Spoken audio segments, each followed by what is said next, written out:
তাহলে আমল তিনটা। উঠার পর দেখেন আপনি ডান পাশ, 1 নাম্বার বাম পাশে থুতু দিবেন, 2 নাম্বার শয়তান থেকে আল্লাহর কাছে 3 বার পানাহ চাইবেন, 3 বার ডান পাশ থেকে আপনি বাম পাশ হয়ে যাবেন। আর উঠার পর যদি দেখেন আপনি বাম পাশে হয়ে আছেন, তাহলে কোন পাশে? ডান পাশে। তাহলে ডান দিক থাকলো, যদি উঠে দেখেন কোন পাশে হয়ে যাব?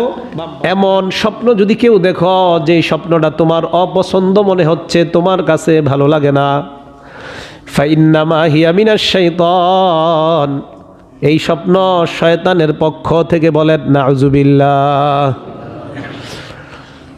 আল্লাহর নবী বলেন, প্রথম যেই ভালো স্বপ্ন, এই স্বপ্নের ব্যাপারে শুকরিয়া আদায় করবেন। ওয়ালিউহাদ্দিস বিহান নাস, এই স্বপ্ন মানুষকেও বলা যাবে। তবে মানুষ বলতে আবার কারা? এক বর্ণনায় নবী বলেন, ফালা ইউহাদ্দিস বিহা ইল্লা মান ইউহিব্বু, শুধু ওই ব্যক্তিকে বলা যাবে যেই ব্যক্তিকে ওই ব্যক্তি মোহাব্বত করে, সবাইকে না। স্বপ্ন আপনি তাকে বলবেন যাকে আপনি মোহাব্বত করেন এবং যে আপনার খারাপ চায় না, এদেরকে বলবেন। কারণ এক বর্ণনা আছে, স্বপ্ন যখন আপনি দেখেন, আবু দাউদের বর্ণনা, তাকাউ, এই স্বপ্নটা ঝুলন্ত থাকে আলা রিজলি তাইরিন, পাখির পায়ের মধ্যে।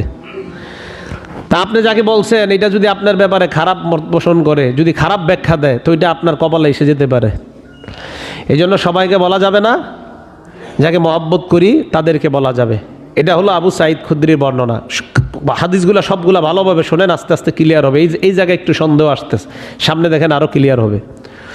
ওয়ান আবি কতাদা রাদিয়াল্লাহু তাআলা আনহু قال قال رسول الله صلى الله عليه وسلم, নবীজির সাহাবা আবু কতাদা রাদিয়াল্লাহু তাআলা আনহুর বর্ণনা, আল্লাহর নবী বলেন, ইজা রাআ আহাদুকুম মিম্মা ইয়াকরাহ, তোমাদের কেউ যদি খারাপ স্বপ্ন দেখে, ভালো স্বপ্ন যদি কেউ দেখে, এই স্বপ্ন হলো আল্লাহর পক্ষ থেকে। আর যদি কেউ খারাপ স্বপ্ন দেখে, আল্লাহর নবী বলেন, ফালয়ানফুস আন ইয়াসারিহি সালাসা, ওই ব্যক্তি যেন তার বাম পাশে 3 বার থুতু দেয়। কয়বার?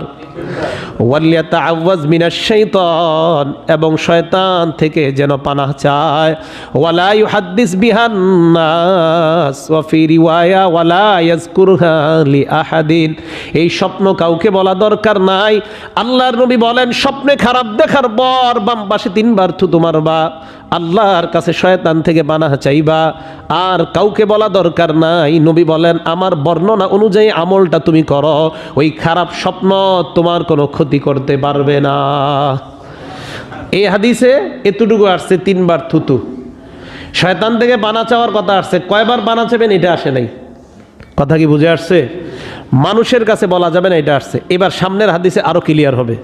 হযরত জাবের রাদিয়াল্লাহু তাআলা আনহুর বর্ণনা, قال رسول الله صلى الله عليه وسلم إذا رأى أحدكم الرؤيا, তোমাদের কেউ যদি এমন স্বপ্ন দেখে, মিম্মা ইয়াকরাহু, যেই স্বপ্নটা তার অপছন্দ হয়, জাগ্রত হওয়ার সাথে সাথে ফালয়ামসুক আন ইয়াসারিহি সালাসা, বাম পাশে যেন 3 বার থুতু দেয়। আমল পাইলাম, 3 বার থুতু দেওয়া আগের হাদিসেও পাইলাম, এই হাদিসেও পাইলাম। এবার দ্বিতীয় আমল, ওয়ালিয়াতাআওয়াজ মিনাশ শাইতানি সালাসা, শয়তান থেকে যেন 3 বার পানাহ চায়। আগের হাদিসে সংখ্যা উল্লেখ নাই, এই হাদিসে সংখ্যা 3 বার পানাহ চাওয়া। মনে থাকবে তো? তাহলে বাম পাশে থুতু কয়বার? 3 বার। শয়তান থেকে পানাহ চাবেন কয়বার? 3 বার। আল্লাহ, আপনি আমাকে এই স্বপ্নে যা দেখলাম এর থেকে আমাকে হেফাজত করেন। 1, 2, আল্লাহ আমাকে হেফাজত করেন। 3, আল্লাহ আমাকে হেফাজত। 3 বার বলবো, আল্লাহ যা দেখলাম এগুলা থেকে হেফাজত করেন। তো এটা শয়তানের অনিষ্ট, কারণ খারাপ স্বপ্নটা শয়তান দেখায়। তাহলে 2টা আমল পাইলাম, 1 3 বার থুতু দেওয়া, 3 বার শয়তান থেকে পানাহ চাওয়া। তৃতীয় আমল, ওয়ালিয়াতাহাওয়াল আন জামবিহিল্লাযী কানা আলাইহি, আপনি স্বপ্ন দেখার পর উঠে যেই পাশে আপনি আছেন বিপরীত পাশ হয়ে যাবেন।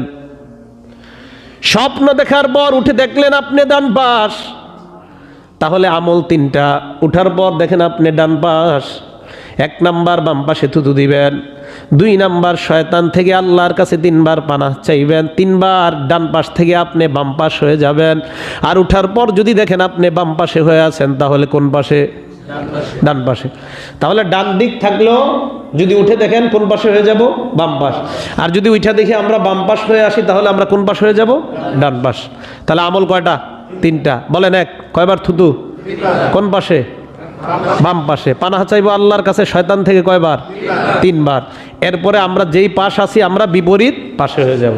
তা মনে রাখবেন, এ হলো তাহলে এই 3টা আমল আমরা এই হাদিস থেকে পুরো স্পষ্ট পেয়ে যাই।